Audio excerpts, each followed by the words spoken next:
این دختران در مرکز کسب آموزی و خدمترسانی در ناحیه وسه کسب اندوچی را از خود می‌نمایند. مشغولیت‌های نظریوی مثل امروز در چنین صنفخانه کشاده بر هوا مجهز با واسطه و اشیاءهای برای آموزش این کسب ساختمانی ضرور با جلب آموزگاران صاحب تجربه در سطح بلند آموزشی انا همین طور می‌گذرند. در همین محیط دختران با نازکی‌های این کسب ساختمانی شناس گردیده بعد ختم کورس آموزشی طوری که خود آنها بیان داشتند از روی اختصاص کار میکنند.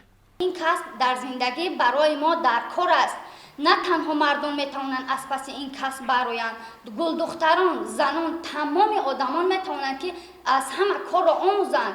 تمام کار مشکلی دارد، باید ما کوشش کنیم، جرأت کنیم که پای به چنین کارها گذاریم تا چنین کارها را توانیم و از عهده چنین کارها برآییم. مهلت آموزش کورس اندوچی 2 ماه می باشد. هرچند این مهلت آنقدر بسیار وقت نباشد هم، لیکن شرایط های از خود نمودن این کسب ساختمانی با مهیا نمودن شرایط های مساعد تعلیمی و استحصالی با کسب آموزان امکانیت داده است که در چنین مهلت این کسب را از خود نمایند. در برابر دانش نظریوی و طور عملی هم مشغولیت ها در سطح خیلی بلند براه مانده شدند. برای مشغولیت های عملی در مرکز صنفخانه کارهای عملی فعالیت دارد.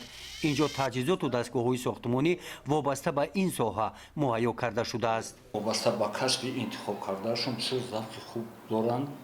کوشش دارند که هم در دستهای عملی هم در دستهای نظریوی فعالانه اشتراک کنند.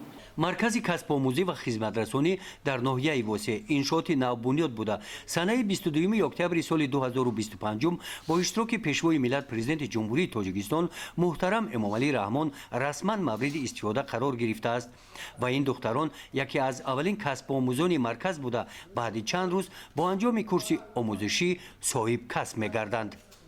گزارش خواجه نظریف خدای نظر ظهوروف از ناحیه وسه برای برنامه اطلاعاتی نوید.